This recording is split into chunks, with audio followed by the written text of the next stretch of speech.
Hey, hi, Seahawk fans. Welcome back to another episode of the Seahawks Playbook Podcast. I'm your host, Bill Alvstad, sitting down, as always, with Mr. Keith Myers.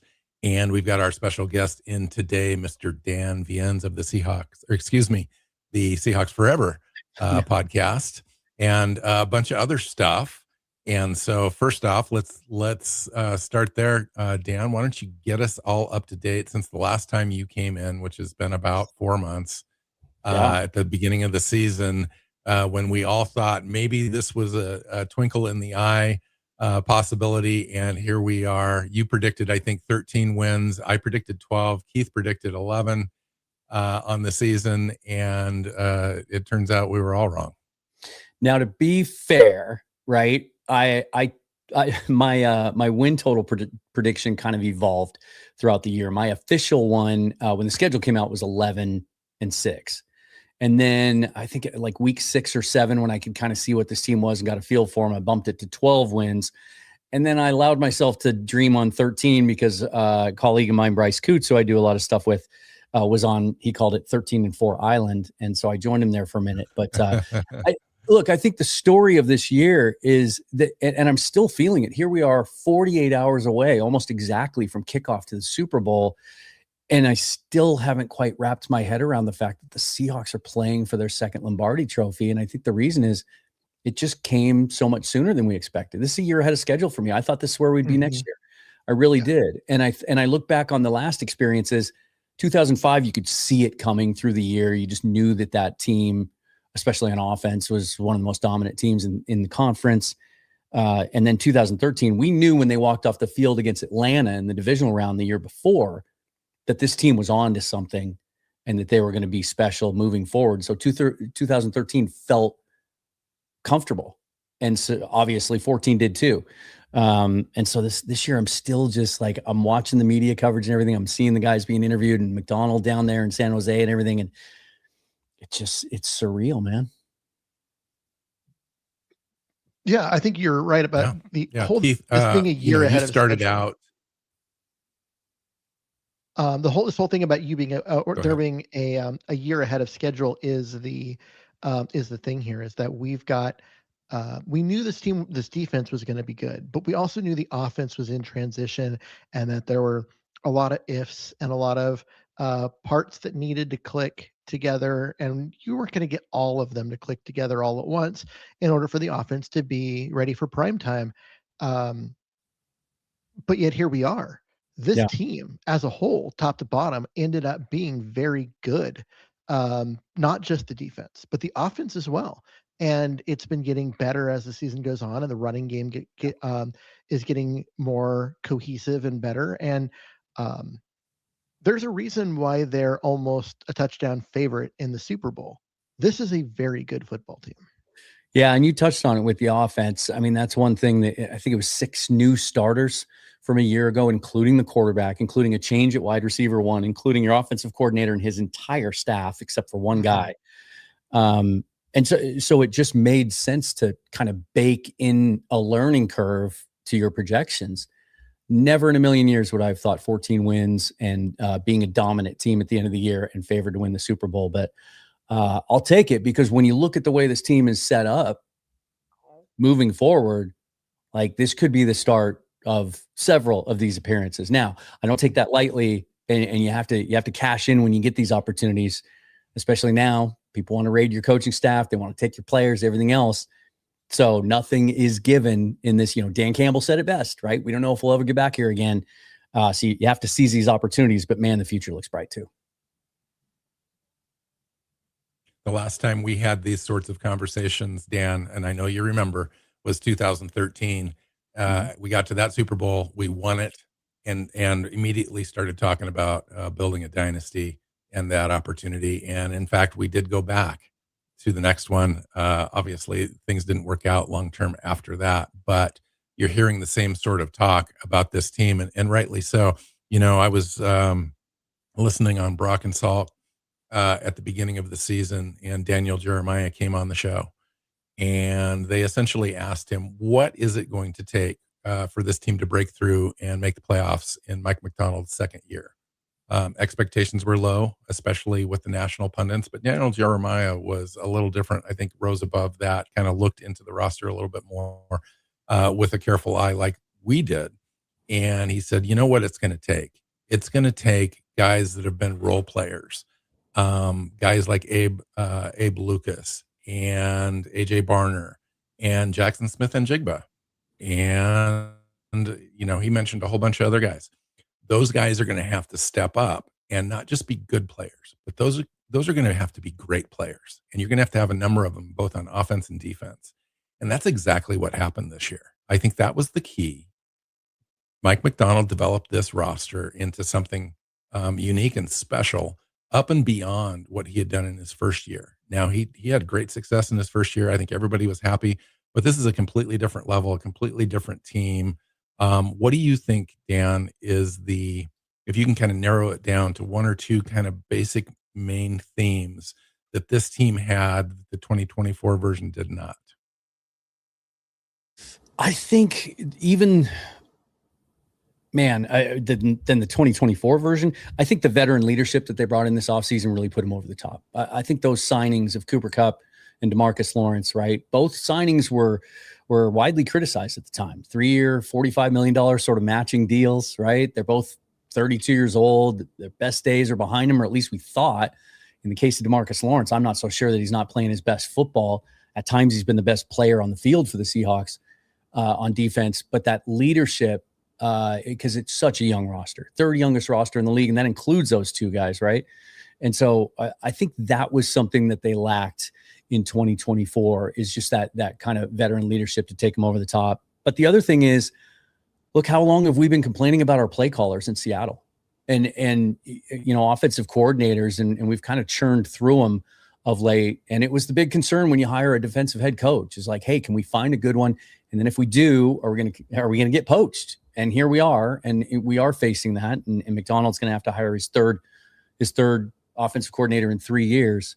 But I think those two things, that little bit of veteran leadership and then the play caller, and, maybe I'm cheating here by naming everything, but you can't talk about the dramatic improvement in this team. You can't talk about 14-3. You can't talk about Super Bowl without talking about the fact that they finally fixed this offensive line after 10 years of basically on an annual basis being among the worst, if not the worst group in the league. And man, you can see what a difference it makes. That the things that we've visualized for the last couple of years that it could look like if we just got competent offensive line play. Well, this is what it looks like. Offensive player of the year, Sam Darnold throwing for a ton of yards and looking like a franchise quarterback. Ken Walker, 1,000 yards, the run pass balance. All of that is those guys up front are getting it done.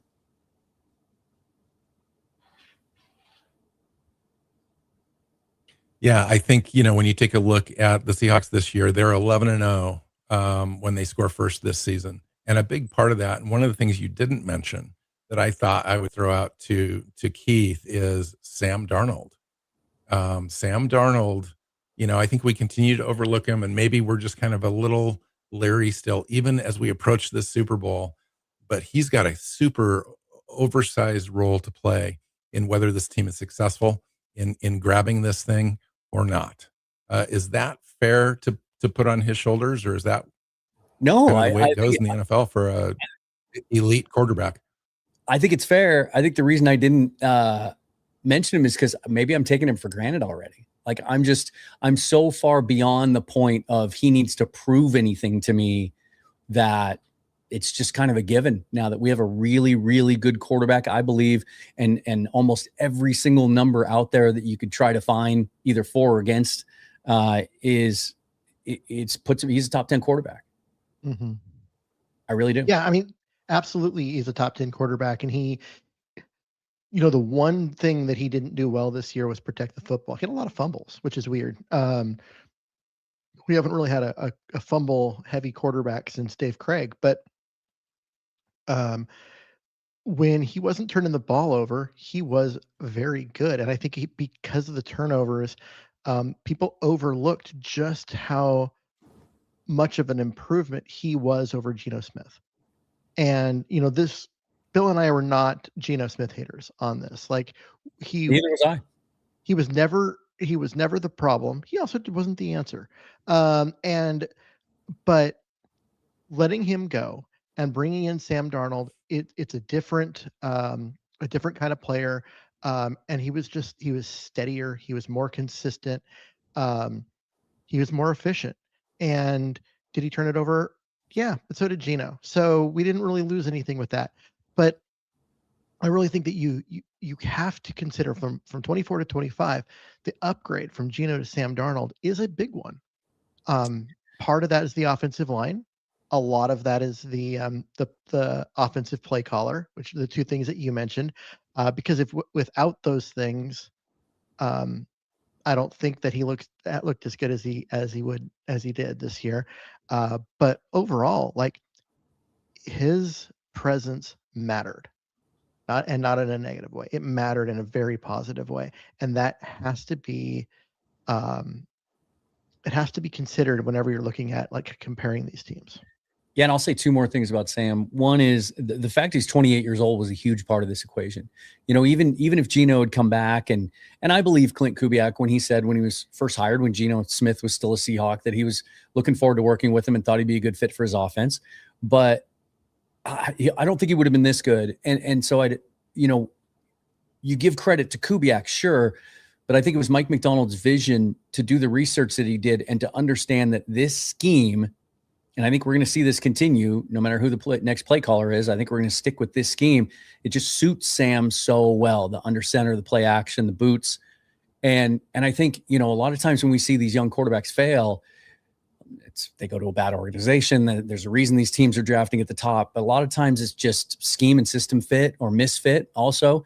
And the fact he's only 28 years old, like, no matter how well Gino would have played if he had stayed here, every year we would have been looking at quarterbacks in the draft. We would have been thinking about what's next, right? When is it Jalen Milroe's turn, presuming that he still would have been drafted even if Gino had still been here. And we just don't have to worry about that. I was just down at the Senior Bowl last week and I barely watched the quarterbacks. Now, part of that is because this year's class stinks, especially the class that showed up in Mobile, but also we just don't need one. And that's a really refreshing thing as a fan and as someone who, analyzes the team. So let's stick with the offense. In speaking with Dan Viens of the Seahawks Forever Podcast, let's talk Seahawks offense versus this Patriots defense. Let's kind of get into the nuts and bolts of what we can expect, what we have seen with the Patriots as you've kind of taken a look at them in the last couple of weeks.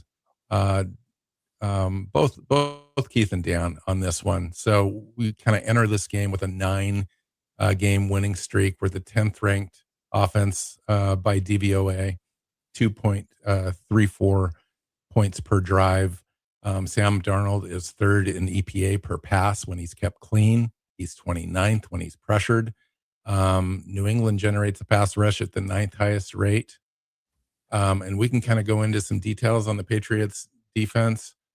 And we can talk about their strength of schedule and all that kind of stuff. It all plays into this thing. Dan, I'll start with you. How does this play out in your mind with the discrepancy that we've seen with the record that New England's came in with, 14-3 in the regular season, but also the strength of schedule being one of the weakest we've seen in the history of charting this sort of thing? And the Seahawks are really coming in kind of battle tested. Yeah. What do you expect to see on the offense, just as kind of a general opening conversation?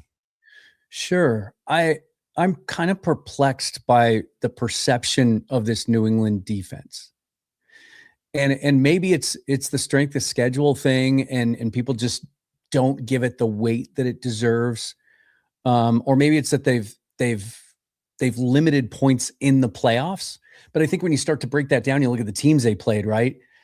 The Chargers with Kamani Vidal at running back and a broken down offensive line, Justin Herbert running for his life. A Houston Texans offense that still is kind of dysfunctional, and their lead back was Woody Marks, and CJ Stroud just did not play very well down the stretch this year.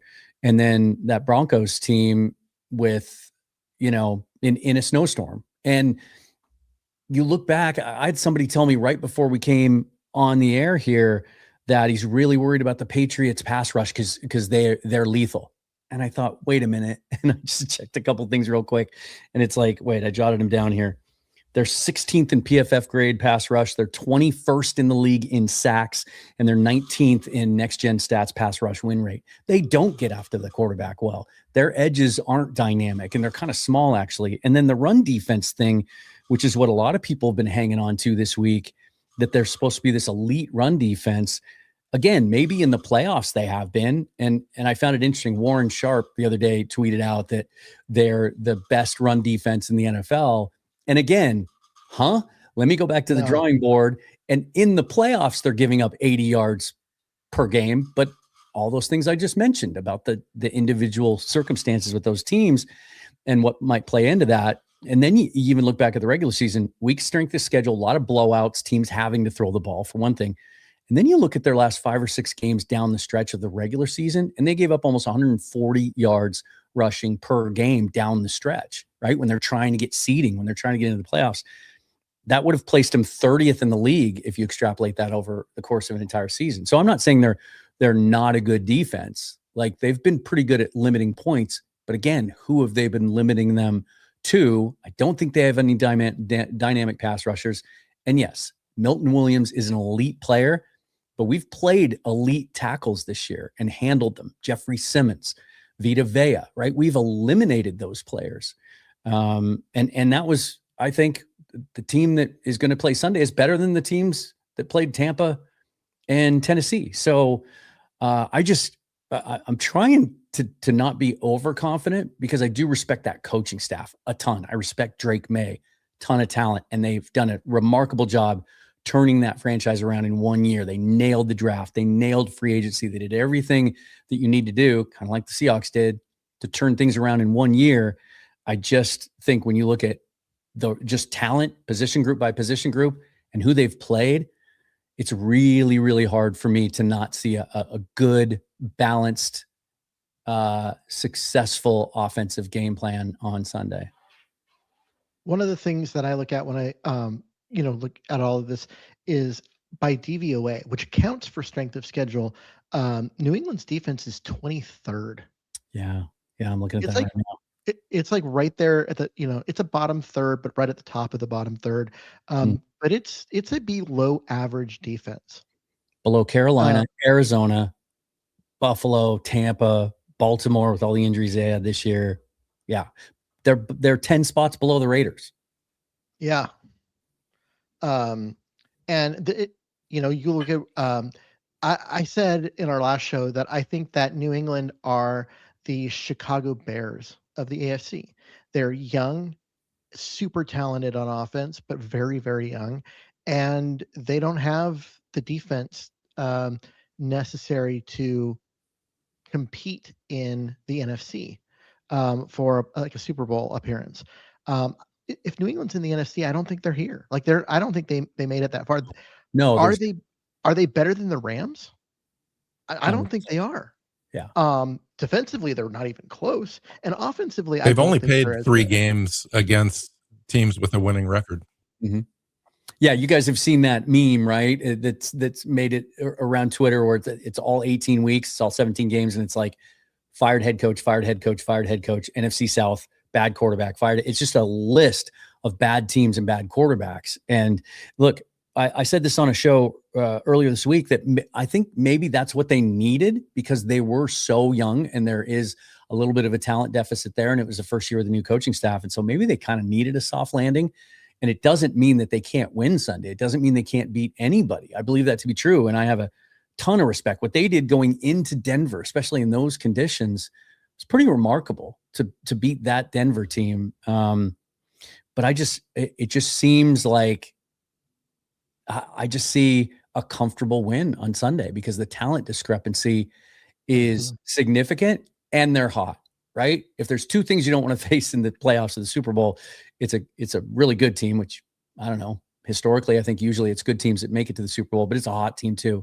And I think you can make the argument near the end of the year that the 2 hottest teams in the league were New England and Seattle, but Seattle coming out of the much better conference and having to go through that gauntlet of the best division in football and beat both those teams, the Rams and 49ers, twice in the last 5-6 weeks. Like, that doesn't even compare to what New England had to go through to get there. So let's Yeah. talk about, and sticking with the offense, let's talk about early down success for the Seahawks as being one of the keys in this game. And obviously that kind of helps play into play action, and shorter down and distance on third down, I think is going to be vital for this team to kind of continue to have opportunities for explosive plays, both in the run game and in the pass game. But talk to me a little bit about what you think Kubiak is going to be looking to do against this Patriots defense on early downs, and can they find success consistently doing that? Dan? Yeah, you're on to something, because I think the numbers, I'm not going to get them exactly right, but the Seahawks are among the worst teams in the league at 3rd and 7 plus, and the Patriots are one of the best teams in the league, if not the best, at defending 3rd and 7 plus. So let's stay out of those for one thing. But I think the way you do that, last week I went back and watched the Ravens game and the Bills game for the Pats. I think it was weeks 15 and 16. Wanted to see the Ravens game because, Orr was still running a semblance of a Mike McDonald defensive scheme there. Although as soon as we turned on the tape, you could see that he doesn't run it the same way Mike does. It's a lot of cover 3. He doesn't do the too high shell that Mike McDonald prefers. But what I got a sense of is you can run outside on this team. Like defending wide zone, they're not great. Buffalo was just pounded wide zone at him and ran for over 130 yards. And James Cook was just getting 4 to 5 yards a pop every time running outside. Has been the strength of the Seahawks team since they kind of discovered and got that running game dialed in with Kenneth Walker in the last 4 weeks or so. The other thing is they're really vulnerable in the middle of the field. I think they're 30th in the league defending middle of the field. And part of that is you look at their inside linebackers, and those guys really struggle to cover, especially if Jelani Tavai is on the field. Like he's really struggles. And you see number 48 on the field throw the football his way. And the Seahawks have been very good in the middle of the field. I think through the first 2/3 of the season, I think Sam might have been the best quarterback in the league at deep middle. And so I think you attack there, outside zone, attack the middle of the field, and just be aggressive. I don't think you need to come out with a cautious game plan against this team. Maybe in some sense you do, because the Super Bowl itself, it's just, early. It's just kind of weird. You got to get settled in. But I think there's going to be opportunities to attack this team because they can't rush the passer. They struggle to cover in the middle of the field. And I want to see the offense that we saw in the last 2 weeks, and not the one that we saw after week 11 in that Rams game, where it seemed like they kind of dialed back the aggressiveness a little bit. My analogy for that is it's kind of like when you have an injury, you have to let it settle down for a little bit first, just no activity, and then you build it back up slowly. And then when you know you're healthy again, you can let it rip. I think after week 11, that's kind of where our offense and Sam Darnold was. It's like they dialed everything down. They kind of tried to reset and stay away from the turnovers. And then now you see Sam really letting it rip and playing with confidence. And so I'd like to see Kubiak be aggressive early. And what has he got to lose, right? I mean, the Seahawks can't fire him. So Keith, talk to me a little bit about the offensive line. Talk to me a little bit about the offensive line and what your expectations are, what you've seen down the stretch as far as how they've improved, how the ground game has improved for the Seahawks, how Sam Darnold looks a little bit more comfortable now, I think, the last several weeks in the pocket, even though he's been facing a gauntlet of games, playoff teams with winning records down the stretch. Doesn't seem to have mattered. And maybe talk to me about the weakness on the offensive line. I think that becomes obvious, but how do they kind of game plan around that in this game? Yeah, well, they're going to do the same thing they've always done, is that you play to your strengths, right? And you try and mitigate the weakness. And we know the offensive line has been this major Achilles heel for the last few years. And this year it's not. And I think that we lose track of the fact that this is a much improved unit. Not just that, they stuck Gray Zabel in there and he's been good, but Abe Lucas has been better. And Jalen Sundell has been good. And they've gotten a lot out of, left tackle. And yeah, they still have a massive problem at right guard, who is good for destroying at least one drive every game. But they've managed to work around that. They move Sam Darnold around. They do a lot of different things in order to kind of mitigate that issue. You see a lot of times a running back will sit and basically look right at Anthony Bradford and is like, okay, is he getting beat? No, then I can run my route. And they do a lot of that kind of stuff, but it's Sam Darnold is, when he has time, he's great. And he has had a lot of time this season. He's been able to sit there in the pocket and go through his progressions and find the right guy in a way that Geno Smith never had that option. For a while, Russell Wilson didn't have that option. So just to be able to see a guy drop back and survey the field has been nice. It's been a long time since we've seen a Seahawks quarterback have the ability to do that repeatedly throughout any one game. And you know what makes it even better is he's really good under pressure too. How many throws have we seen this year where he's getting blasted as he's releasing the football and he just puts it on a dime. I'm thinking about some of those throws he made at the end of the last regular season game against the 49ers, the one to Kupp, right? And the one to JSN, just in tiny, tiny little windows with a guy in his face. The touchdown to Bobo in the NFC Championship game, he's getting hit right as he throws that, and it's a pinpoint pass. I think with the offensive line, you make some good points. And what I would say about Anthony Bradford is this: almost every team in the league has a guy out of their five that they kind of have to game plan around and scheme around, a weak link, right? They almost all do. And I know that what attracts so much attention to Bradford is his bad reps are so bad. And he has 4 or 5 of them a game that are like, social media viral clip worthy, where he's turning around looking at the quarterback or he's blocking his own guy. But he's gotten so much better. And there's been some key plays down the stretch this year where his block has keyed it. And I'll share something with you that Brian Baldinger told Bryce Coots, who I went down to the Senior Bowl with last week. We're waiting in line to get our credentials. I was hanging out with Albert Breer in one line, and Bryce was hanging out with Baldinger. And I think Baldinger knows a little bit about offensive line play. And Bryce asked him what they should do for next year. Should they go out in free agency and add a veteran because it's such a young group, or should they draft another guy high in the draft? And he said, you could do either of those things. Sure. None of that would surprise me because Bradford has had his struggles, but he praised Bradford, said he thought he's the best version of himself now that he has been since he's been a pro. And remember, this guy's still only 25 years old. He was drafted really, really young. And then he said something that really caught us off guard. He said, if I'm running that team, I'm bringing back the same 5 guys next year. And week 1, I'm rolling out the exact same group because he's good enough that continuity will be the best thing you can see out of this group. But to answer your question more pointedly, Bill, I think the reason this line is so much better now and that the running game finally clicked, part of it is what Mike McDonald told us during the season, right? It's one thing here, it's one thing there. It's going to take some time to get it all dialed in. I think it's Jalen Sundell and Gray Zabel kind of growing up together, right? We know the ex-teammates and roommates and all that.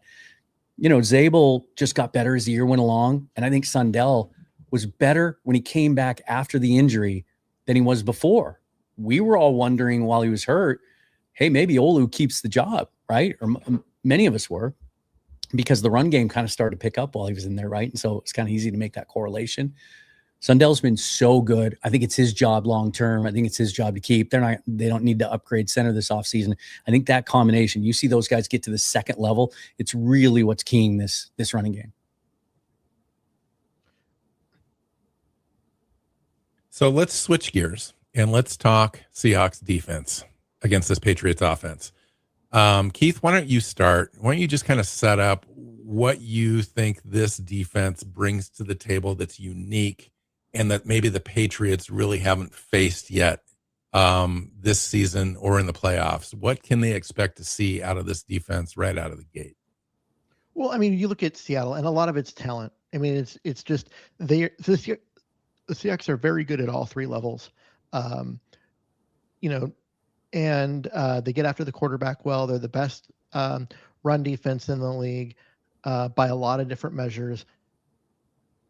And so they just kind of overwhelm teams. And then you look at like some of the unique players like Nick Namori, and I know he rolled an ankle a couple days ago, and people are panicking about that. But McDonald and Amari both said he's going to play.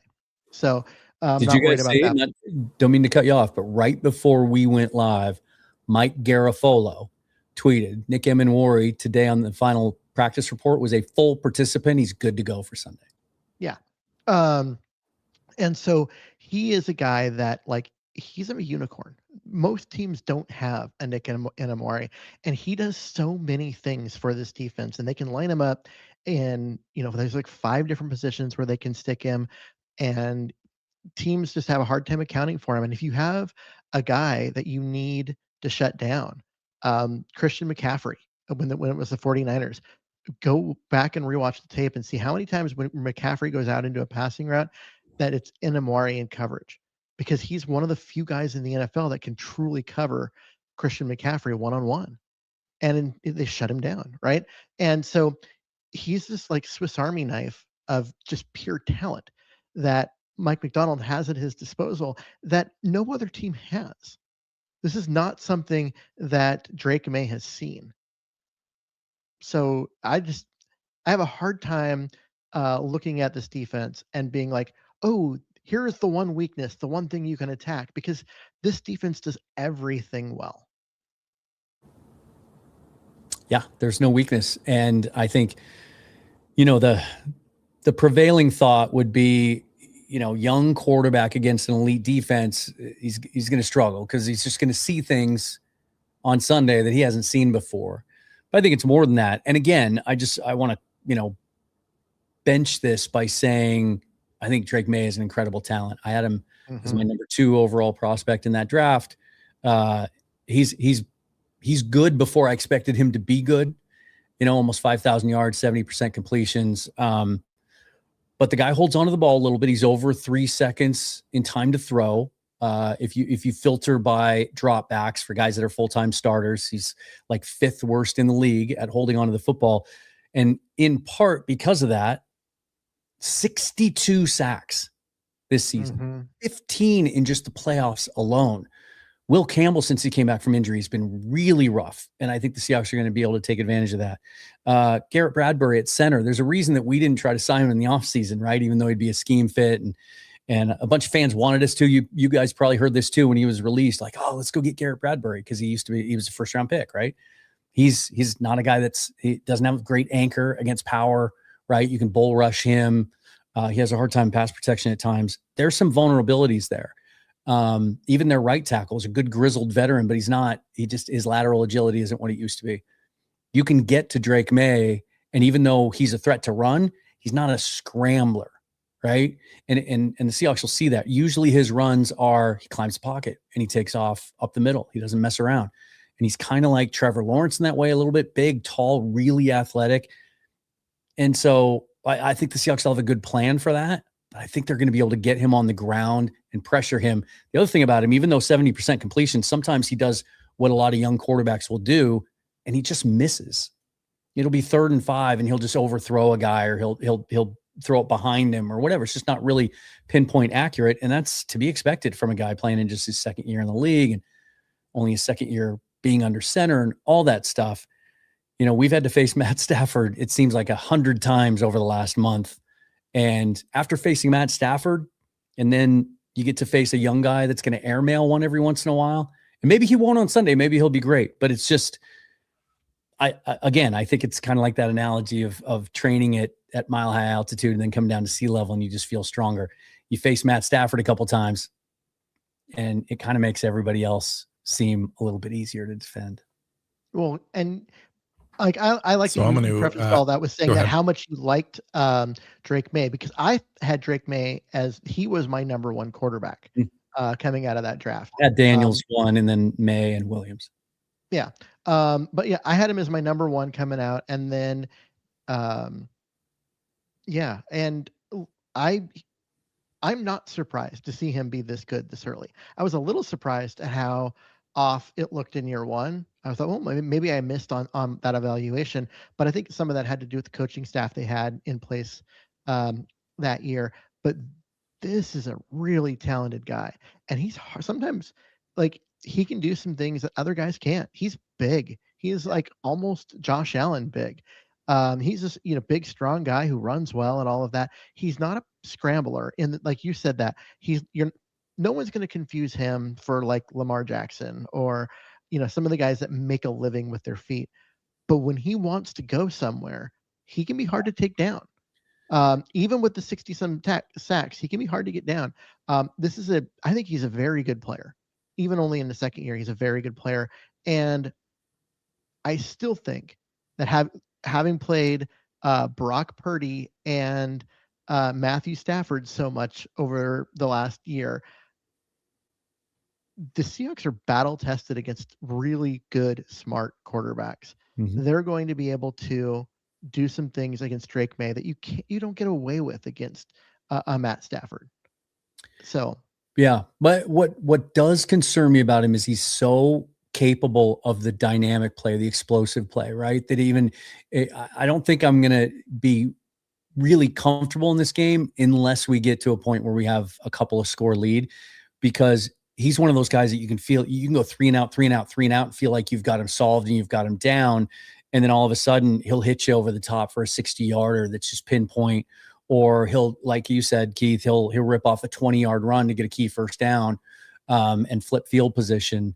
And so it's one of those things where even if, we could hold him to 55% completions and pick him off a couple of times, unless it's a really comfortable lead, like he's always capable of that spectacular throw or that big run to kind of get momentum back for their offense. Let me add some punctuation to that conversation about the defense and kind of stick with the, inside the trenches kind of a discussion. Seattle's allows about 36% rushing success rate, which and they do that without stacking the box. Seattle's run defense DVOA is negative 30.1%, tied for the 14th best since 1978.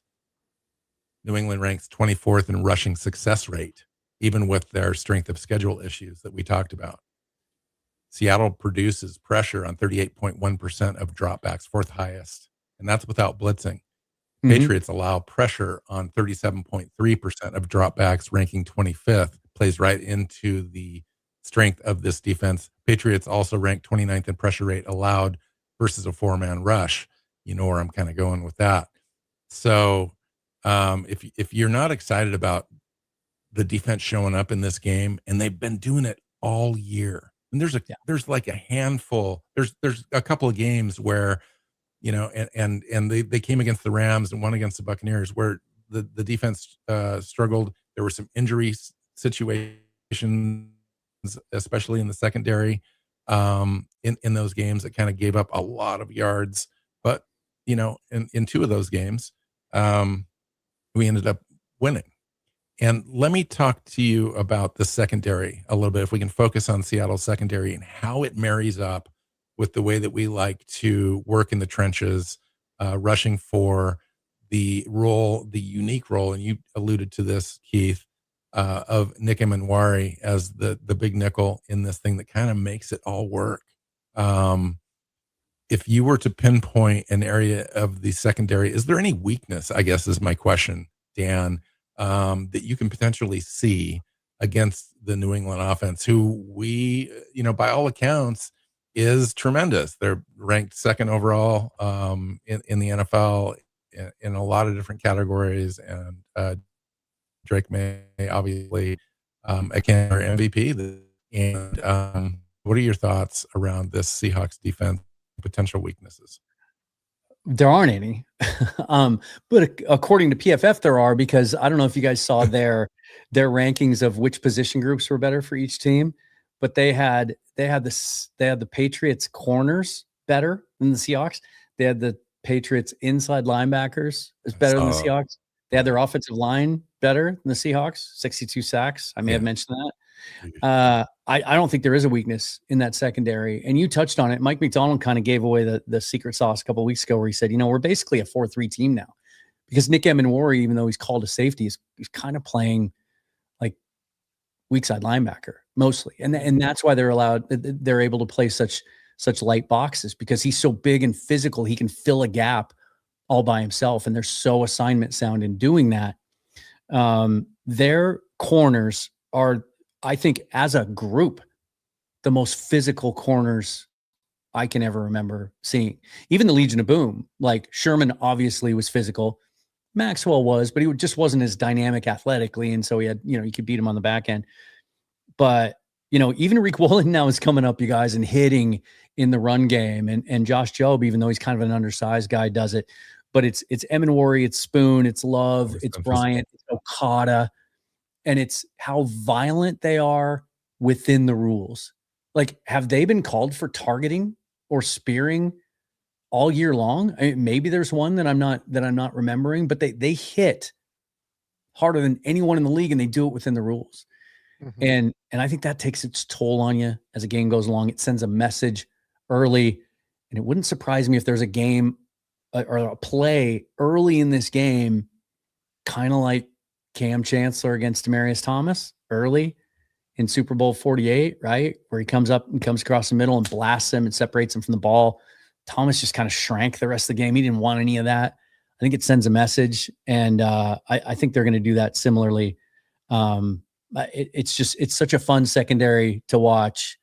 It breaks my heart a little bit that it's probably not going to come back next year intact, but I'm sure they'll go out and find someone else that fits in really well too. So, yeah, the one weakness that I would say, talk to me a little bit about left tackle. I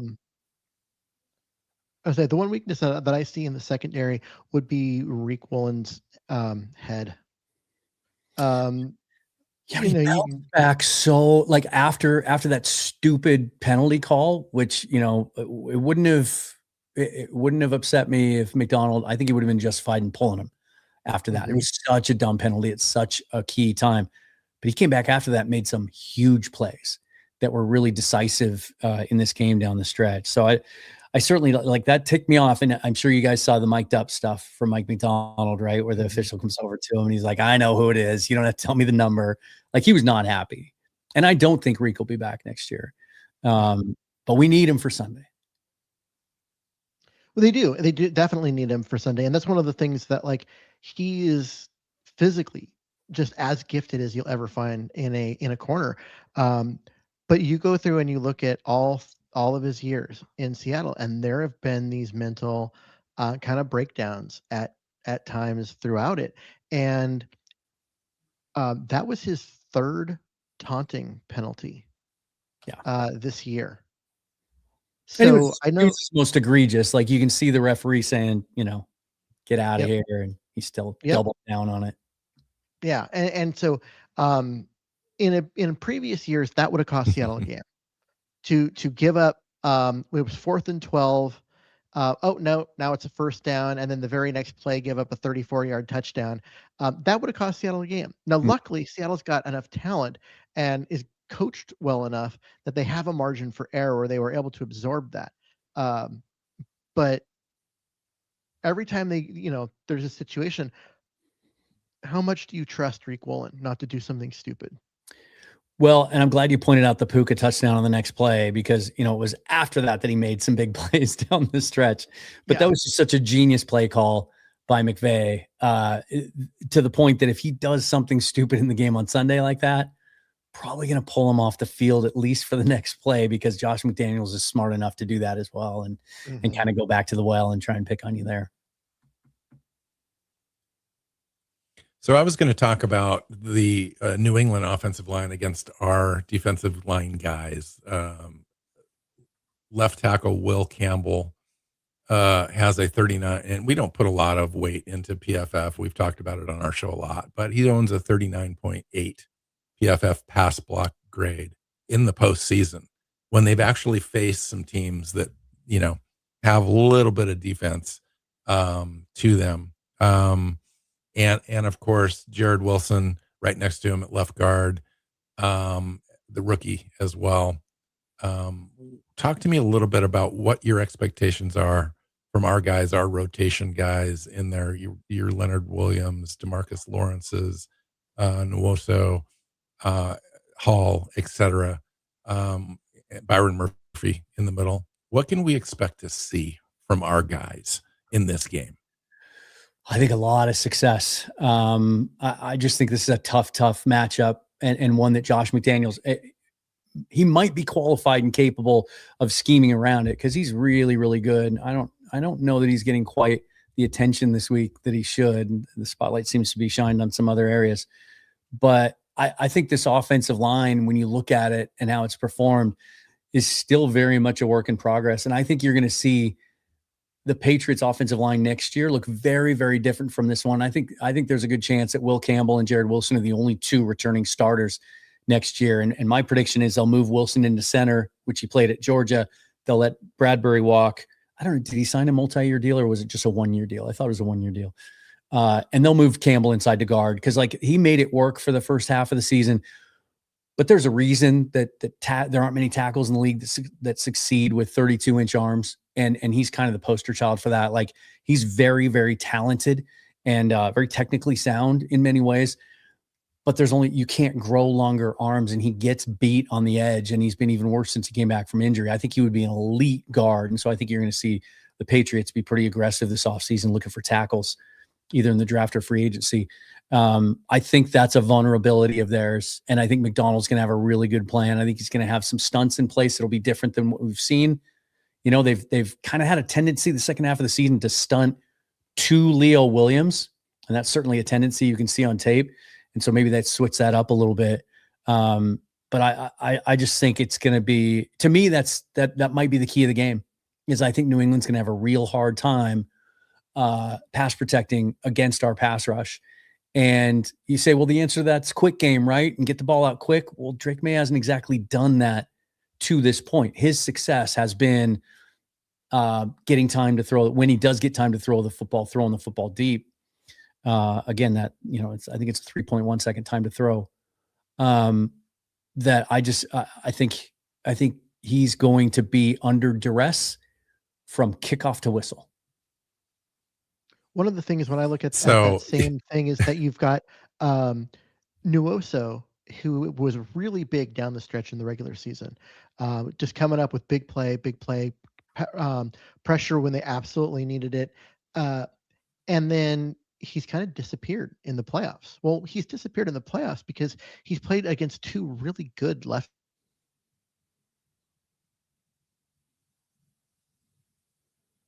Oh, is Keith frozen? I think he is frozen for right now anyway. He just didn't. He couldn't bring himself to say the words Trent Williams. I think that's where he was going with that. He just didn't want to say it. Well, I was going to say, you know, this conversation so far, and especially the last 10 minutes, I mean, Seahawk fans I've seen some reservation, like getting too excited about this game, getting too built up, getting too confident about taking on this team because, you know, they were 14-3 in the regular season. They had a lot of stats. May was throwing the ball all around the field, et cetera. Their defense has come on the last couple of weeks. You can talk about strength of schedule all you want, but all you can do as an NFL team is play the teams that are in front of you, and they've done that. Now, with this conversation, I can't help myself, Keith and Dan, from being really excited about this. And every time I add a little bit, I'm like, oh my gosh. And it's even worse, you know, than we're talking about, because there's all this EPA stats, all this DVOA stuff, advanced metrics that just point in one direction in this game. And that's heavily favoring the Seahawks at almost every turn. How do we keep grounded in this game and our expectations not exceeding at the actual performance on the field? Or is your feeling, Dan, that the performance on the field is going to match high expectations, and this Seahawks team has a real chance here to blow out a New England team, and I'm talking like double-digit type score differential here? It's been something I've struggled with this week. Like I've tried to talk myself into being pessimistic or concerned, but I just feel like I'm having to work hard to do that. Like it's contrived, right? I just don't feel that way. I think both of these things can be true. New England's a really good team. They're nowhere near as good as the Seahawks. And I just think the Seahawks are built for this moment. the matchup favors them in almost every single head-to-head position matchup. That I just don't know where you see an advantage for New England and where you can find an advantage that's significant enough that they can ride it for 60 minutes to a win. I think and you could say this about every single game that's played during the season. I think the only way the Patriots win this game is if something weird happens. Can you believe that you're actually saying those words out loud, given where you were in August to where you are the first part of February right now, on what will be, essentially the eve of the Super Bowl? You're saying things that you would have had to have just been on a different planet if you would have said those things in August or September about this team. Did we lose Keith again? No, I'm here. Okay. Was that for him? No, that was for you, but I'll take it. Either one of you guys. Yeah. No, and I think I touched on that. I'll just be brief. I think I touched on that at the beginning a little bit, but I just think there were so many changes on offense this year. I just thought there would be a little bit more of a growth curve, and that I thought this was going to look a lot like 2012, where we'd get into the playoffs, maybe we win a game or two, but we ride off into the sunset when the season's over, thinking, oh, the pieces are in place. Next year, we're going to be a preseason favorite to go to the Super Bowl, and everyone's going to be feeling good about the Seahawks. That's why I'm still, yeah. And that's where I thought we were. We're a year early. Yeah. So I look at all of this and I go, this team is the same team that Vegas had the over under at 7.5 wins, right? They were picked by so many national pundits to finish either third or fourth in the division. A lot of them were picking, Seattle to have 6 wins in that range. Now, this team that won 14 is favored by almost a touchdown in the Super Bowl at 5.5 right now. And honestly, and you go through and you go through and you look at all the different parts, the metrics and the predictive models all point to Seattle. I saw one of the things that said that, going in, Seattle's got a 70% chance of winning. They only had a 56% chance of winning against the Rams by that same metric, right? It was, I think, 69% against the 49ers the week before that. So the predictive models and all those things, everything points towards Seattle. And yet at the beginning of the year, Vegas had them at 7.5 wins. Right. Yeah. And you know what really kind of helped me get through that push a few days ago when I was starting to talk myself into a little cautious pessimism, is what the people are saying that play this game and coach this game, play it and analyze it at a high level. It's really hard to find people who truly believe the Patriots are going to win on Sunday. Most of the people picking them to win seem like they're doing it just to be contrarian, right? But did you see Myles Garrett on the Tonight Show with Jimmy Fallon this week? Like Fallon couldn't even get the question out of his mouth, and Myles Garrett's like, Seahawks are going to win big. Like, the people that know football have very little doubt that the Seahawks are going to win on Sunday, and maybe convincingly. So I probably shouldn't have any doubt either. Yeah, it does feel weird. Let's wind up this conversation. So confident, but what else are you going to be here? Yeah. Like, I am the natural pessimist. True. Of Seahawk land. It's your brand, and it is. But how do we look at any of the data of the stuff in front of us and not just be like, Seattle's going to win this one. They're going to win it comfortably, and I'm going to have a stress-free Sunday on the most important Sunday of the year. Yeah, that's how I feel going in. It is still kind of scary to say that out loud, but when the numbers match the eye test, that's when you can maybe allow yourself to be. It's okay to be confident. I gave up long ago thinking that what happened on the field had anything to do with whether I watch a game or not. Like, I think we all go through that. I've had a lot of conversations with people about this. When I was younger, I would turn on a Mariner game and we'd be up 8-0 and we'd lose. And I'd think it was my fault, because if I hadn't turned it on, maybe the universe would be different. Those days are long gone. They're the best team, and they're the best team usually wins. And I think they're So the let's best wind up team this by a lot. conversation. Yeah. Let's wind up this conversation. And then we'll do, I'll test the waters with a prediction at the end. Okay. But let's wind this conversation up, and each of you give me two players, one on defense, one on offense, on the Seahawks roster, skill players, guys that are going to affect this game. Who is going to stand out? Who's going to put themselves in a position to be offensive player of the game, defensive player, MVP? Dan, go ahead. It's okay. I'll wait on the offense. On defense, now that I know that Nick Emenwari is okay, I just feel like he makes such splash plays that he fits the profile of a guy that would win Super Bowl MVP, right? We've seen those guys. Larry Brown gets 2 picks and otherwise doesn't do much. We saw our own guy, Malcolm Smith, get Super Bowl MVP. He wasn't the most dominant player on the field that day. He just had a couple splashy plays.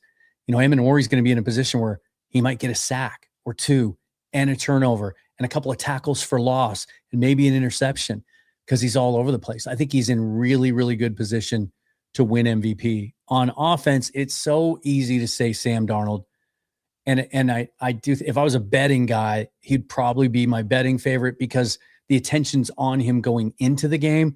So I think if he goes, you know, similar to what he did in the NFC Championship game, if he goes over 300 yards and 3 touchdowns, even if JSN gets 200 of those yards and 1 of those touchdowns, I think Sam wins MVP because the quarterbacks usually do, and he's one of the big storylines. However, I think Ken Walker's got the best chance of anyone to be MVP of this game because I think he's going to have success running the We football. haven't even talked about today yet. Yeah, I think he's going to have success running the football against him on the outside because of what I've seen with how they can give up outside zone runs.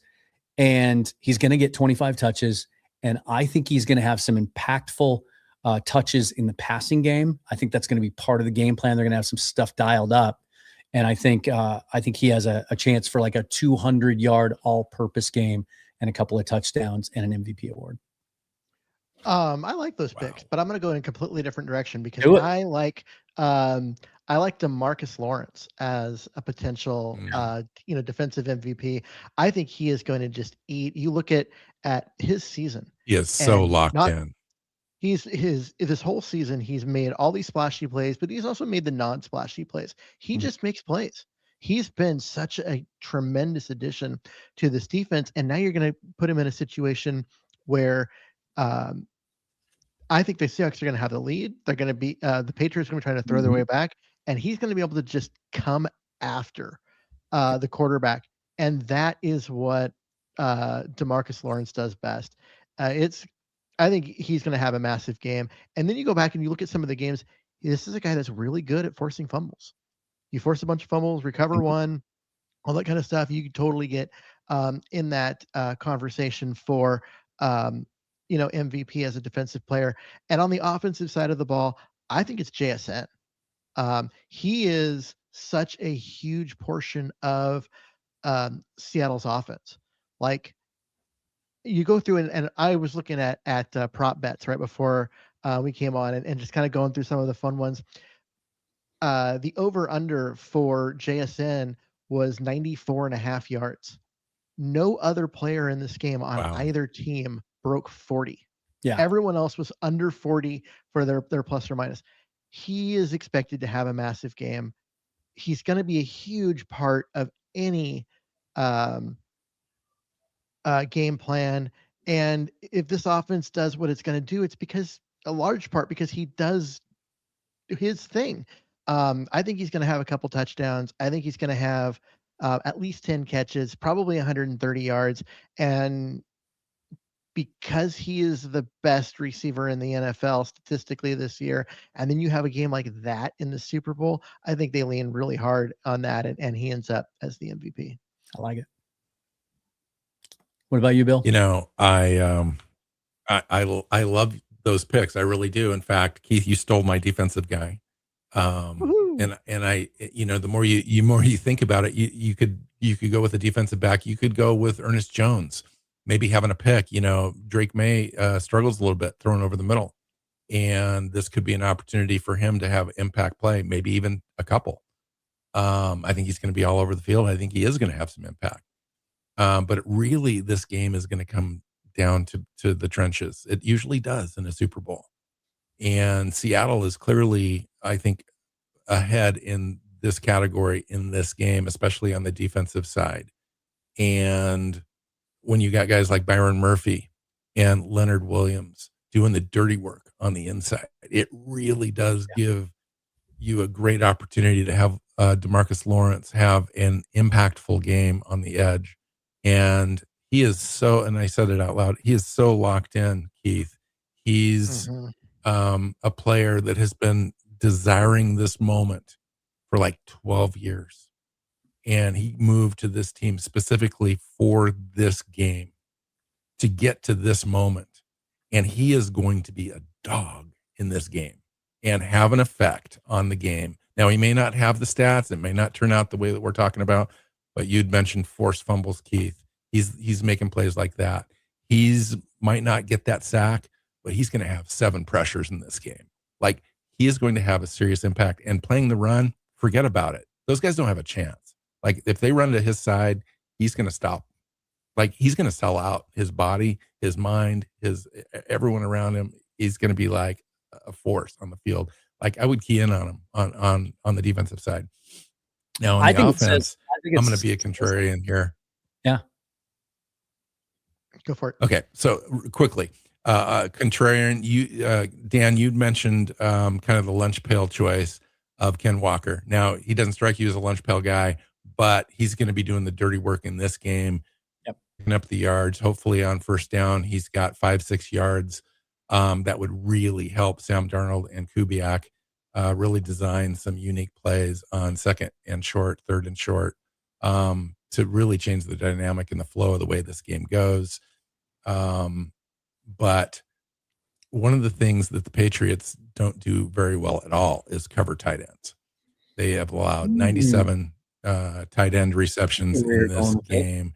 And I think AJ Barner could have an opportunity in this game to have a huge impact, especially in the red zone, when all the focus is going to be on Njigba. All the focus is going to be on Rashid Shaheed. And AJ Barner can slip in there and create havoc, make some big plays. I think he could end up having 7-8 receptions in this game. Now, he might not have, over 60, 70 yards, but he had a couple of touchdowns to that, and he could end up being a sneaky MVP candidate.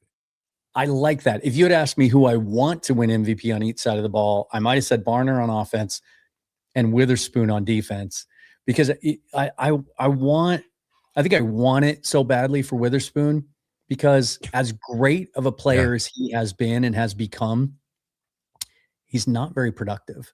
Like, he doesn't make plays on the ball very often. Started to see a little bit more of that at the tail end of the season, but he only has 2 career interceptions, right? He's just one of those guys that kind of wreaks havoc, but doesn't always fill up the stat sheet.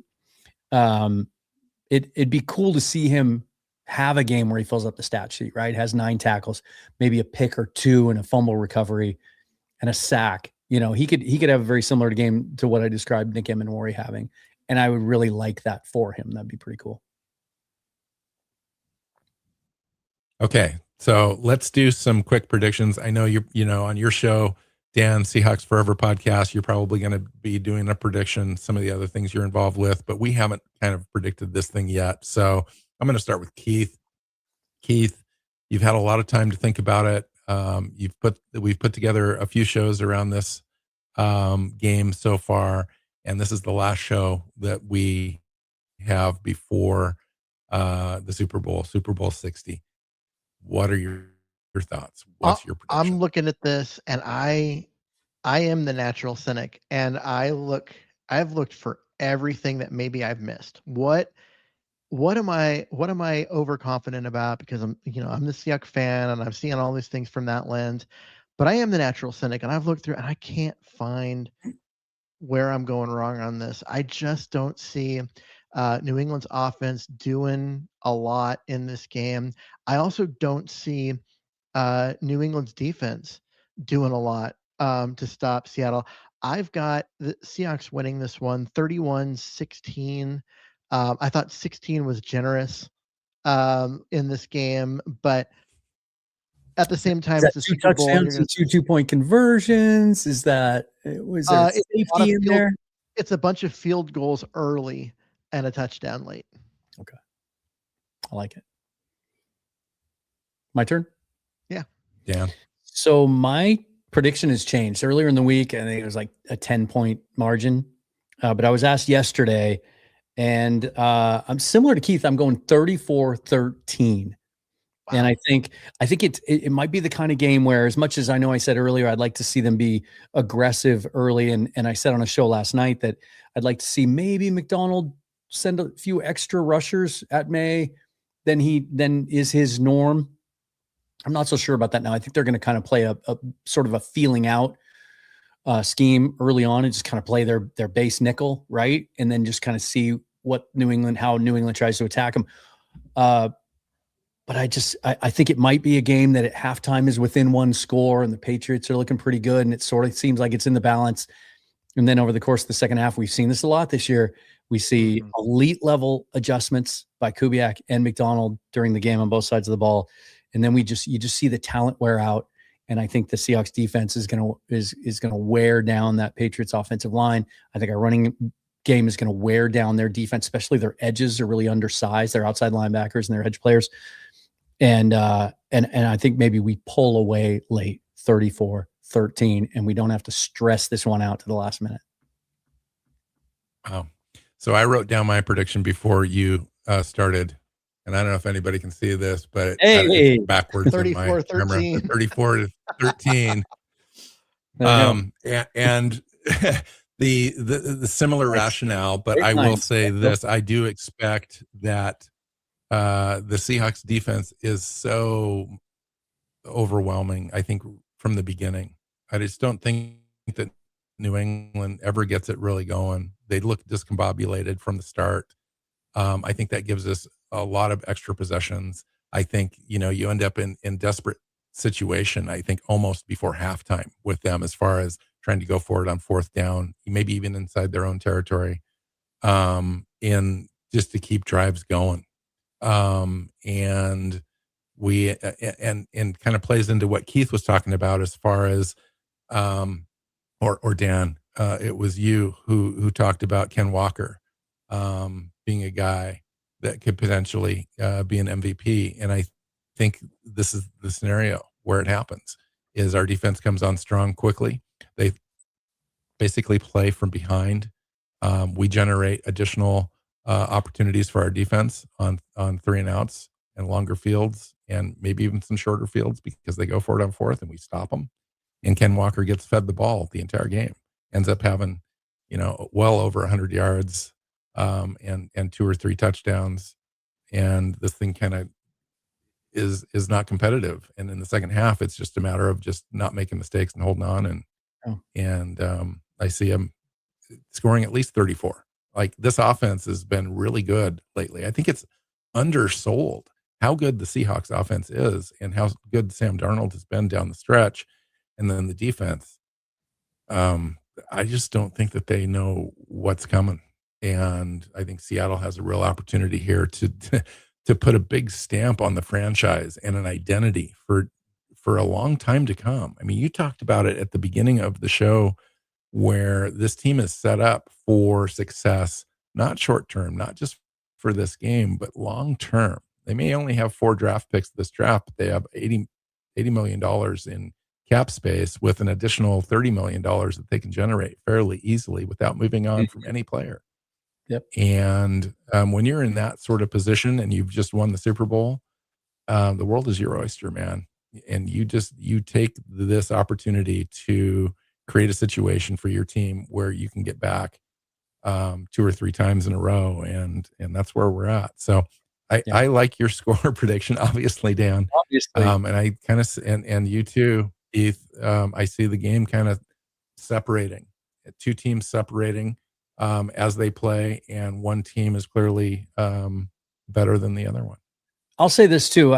If we can get this one on Sunday, it kind of feels like the universe would be back in balance. And what I mean by that is Super Bowl 49 was ours. We had it in our hands against one of the all-time, maybe the best all-time, quarterback and one of the great all-time head coaches in league history. We had that game, and that one should have been ours. That felt stolen. That Lombardi that they're displaying in their offices feels like it should be ours.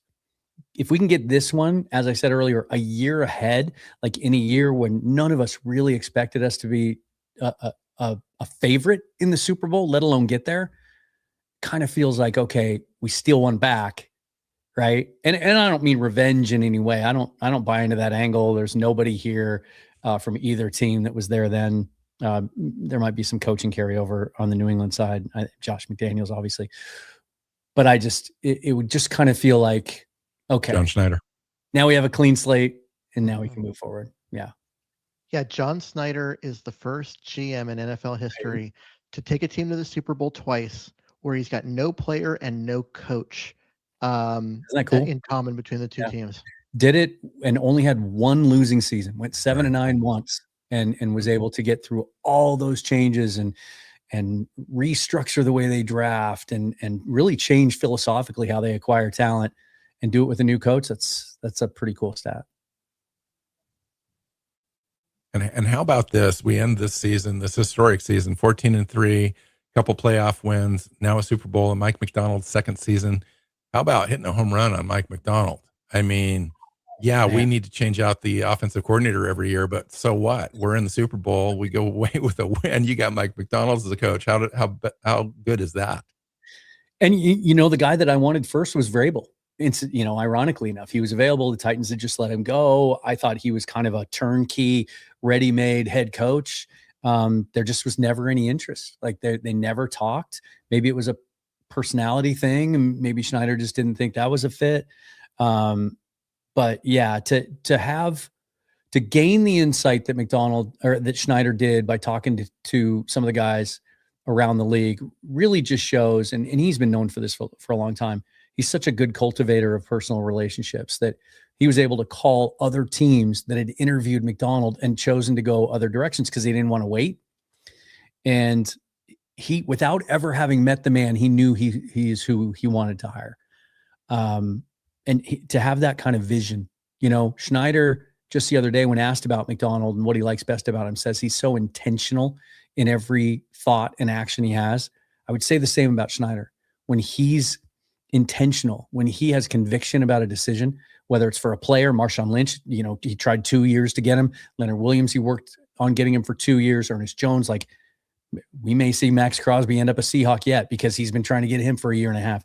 He generally gets it done. And I think that might be his legacy, is how his first coaching hire was an absolute grand slam home run. I think Mike Macdonald's going to be around here for a very long time. I think we're going to have many Super Bowl runs. And I'll say this, the Patriots are set up pretty well too. I don't think this is the last time we're going to be playing them in the Super Bowl. So would you guys by any chance have just a little bit of time to answer some questions? Yeah, let's go for it. That we've got. And I will, again, I can't put mine into your comments.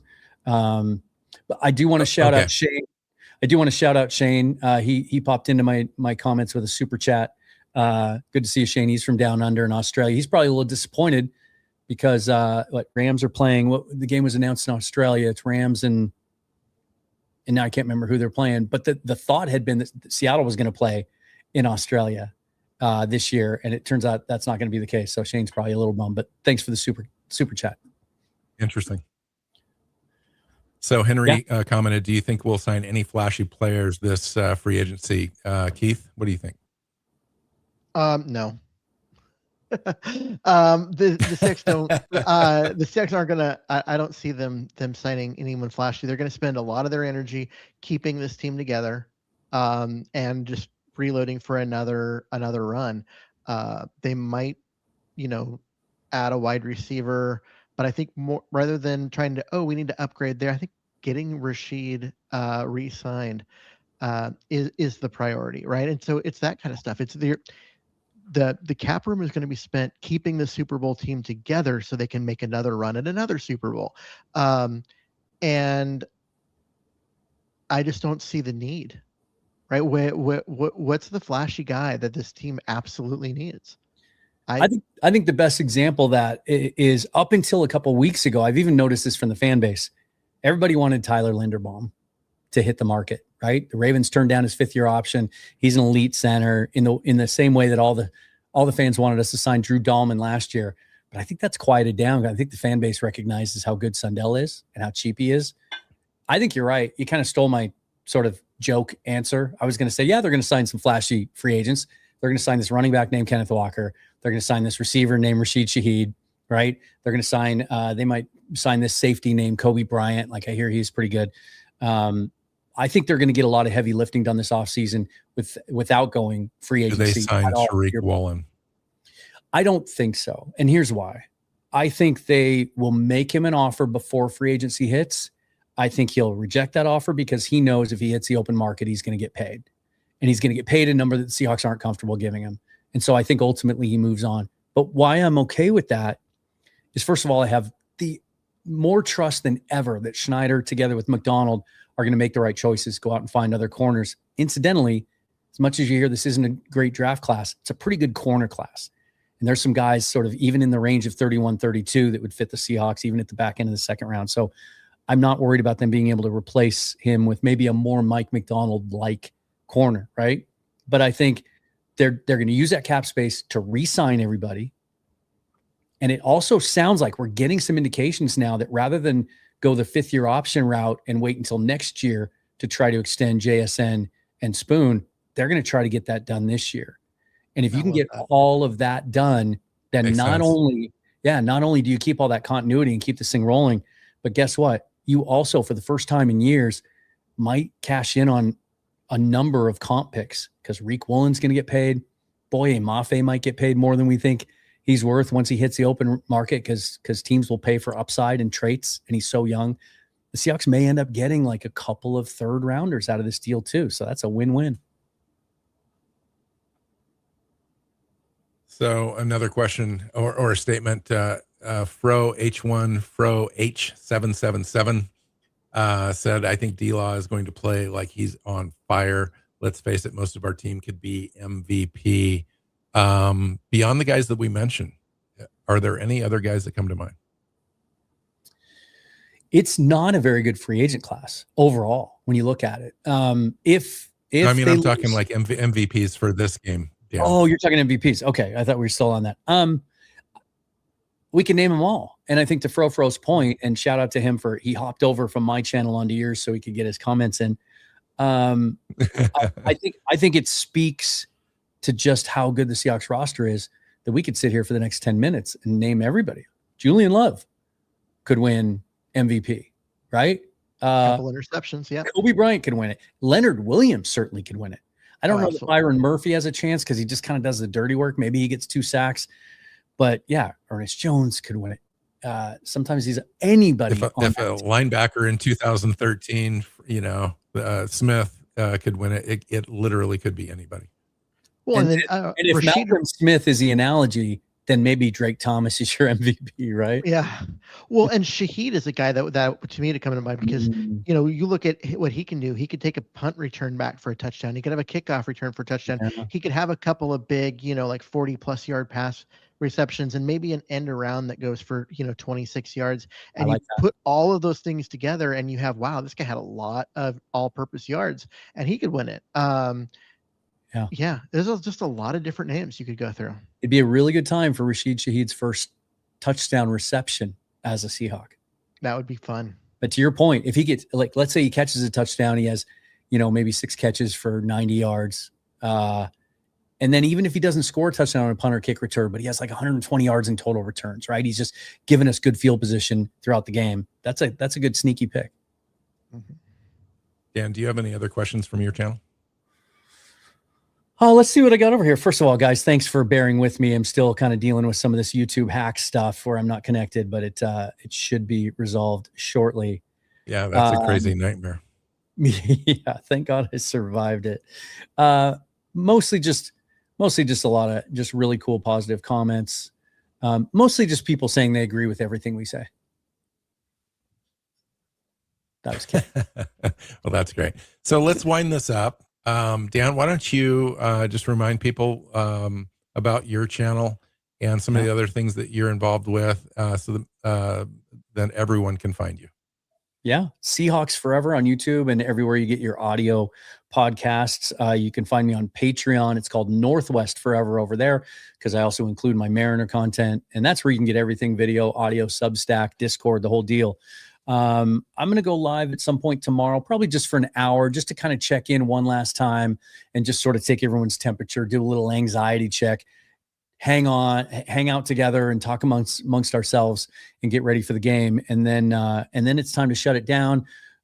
We've got some nice plans tomorrow night to go out and kind of not think about football and get a good night's sleep and wake up. And remember, I'm in the East Coast time zone now, so I got to wait till like 6:45 at night for this damn thing to kick off. That's going to be torture. But I will, win or lose, be going live after the game, obviously, to react to it. And hopefully it's a very emotional show, and the good kind of emotional show. Yeah. How about you, Keith? You got any final comments? I mean, no. I'm my preparation right now is making sure that I have the spread set out correctly. Right, we got all the stuff and You smoking some meats, Keith? Yeah, I'm smoking some meats. I got a brisket going and yeah, I mean that's what I'm talking about. Like that's the fun part of this for me, is that it's kind of an excuse to turn everything else off and just put together, that kind of stuff, and just enjoy family and friends and get together and celebrate this game that we love to watch and talk about.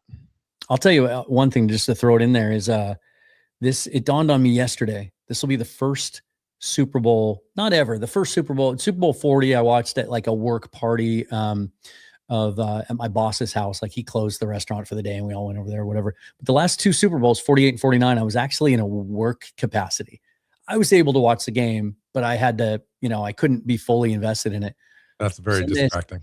Sunday, it's just my lady and I just enjoying the game. We're going to do kind of a Mexican spread, a little 7-layer dip, some street corn. Bill, what are you cooking up there at the Alvstad house? Yeah. So doing some barbecue. Yes. Today earlier, I went out and bought some 3 different types of sausages from Schreiner's Sausage, which is a famous place here on 7th Street towards downtown. Nice. And we're doing some meatballs and some other things, having some family. My significant other said, we're not going to do a party. I know that you really want to focus on the game. And I said, yeah, that's probably a good thing. And she's gone out and invited like 7 or 8 other people in addition to family. So we're going to have a gathering of about 13, 14 people. But I'm still planning on sitting in front of that TV and making sure that I'm focused on the game, because I can't help that. I can't be too social on these sorts of big games. I'm a little bit too nervous, although I'll never show it on the outside, but on the inside, I'm sweating bullets and I'm like, what's going to happen next, all that good stuff. So, but you're always cool lucky us, right? We get to be surrounded by family. We get to watch the game. I'm lucky here in Arizona, in Phoenix. I'm going to have a TV outside playing the game, and it's gonna be like 80 degrees at kickoff. On the inside, I'll have the game going. We'll have food. It's perfect. I'm privileged. I'm just very fortunate. Yeah, we got snow here. Wow. Yep. Okay. But thanks for joining us, Dan. Appreciate you. It's always good to be with you guys. Sorry it's been so long. We'll have to catch up again soon. I'll get you back on my show and hopefully talk about our second Lombardi. Okay. Yeah, no doubt. And Keith, thank you. And really thank everyone for tuning in and watching the show. If you really like it, leave a message, leave a like, subscribe channel. That would be great. Share it with your friends and family, all that good stuff. Find us on social media. Love to engage and comment and all that good stuff. So let's go get this game, man. Super Bowl 60, Seahawks in a big way. Let's go get this thing. All right. We'll talk to you guys later. Go Hawks. Go Hawks.